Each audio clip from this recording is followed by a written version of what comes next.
Hi, and welcome to the PreservedPantry.com video blog. Today I'm going to be showing you how to make homemade chorizo the traditional way, not that red crap that you get in stores and at restaurants these days. So first you're going to want to start with a good chunk of pork. The recipe that I use it calls for 5 pounds of lean pork and 1 pound of pork fat. I got about 10 pounds of pork today, so I'm going to double it up, just double all the ingredients, or if you only have 5 pounds you can certainly do it, just do half as much.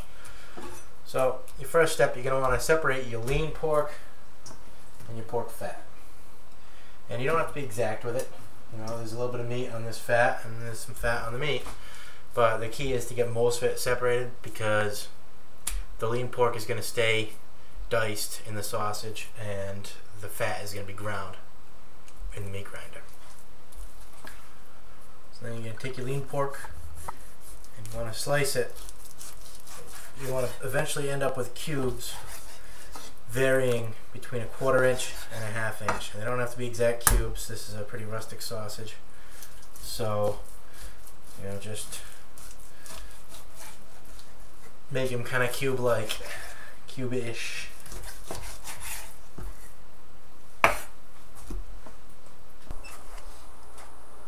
Okay, so I'm doing this portion of the blog outside because the most important part of making sausages, especially when you're doing the grinding, is that you want to make sure that you keep your fat cold.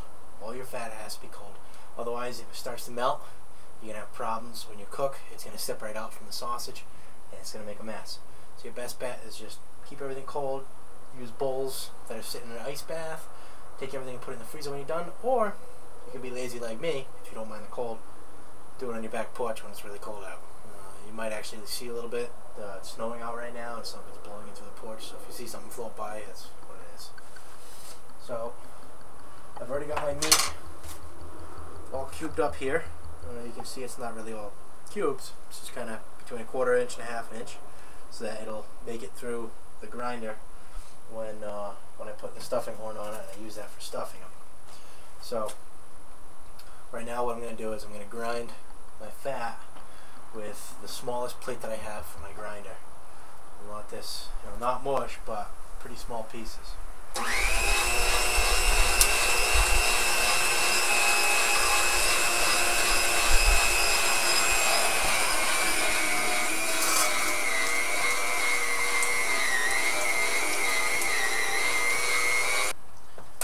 Okay, our next step is we're going to mix everything together. In the interest of staying warm, I already mixed all of my dry ingredients together here, measured them out and mixed them. I also cut up all my garlic, fine diced. I have that right here. So we can begin adding it kind of in layers. Add some meat.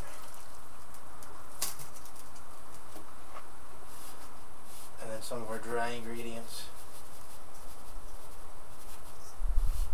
And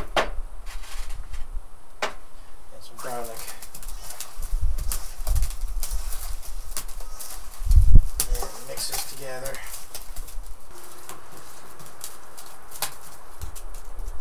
Now you may notice that this is really cold and it kind of sucks. But especially if you're doing it inside, you want to get it done as quick as you can.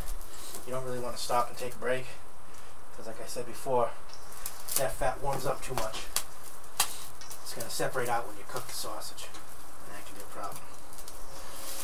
So you just suffer through it. If you're doing it outside, it's not as big a deal if you take a break, but I kind of just like to suffer.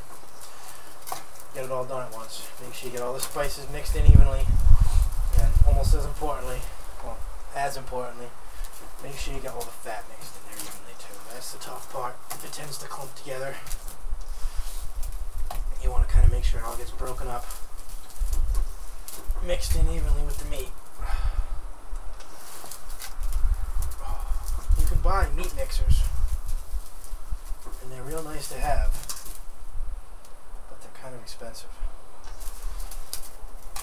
And that really wouldn't be traditional now, would it?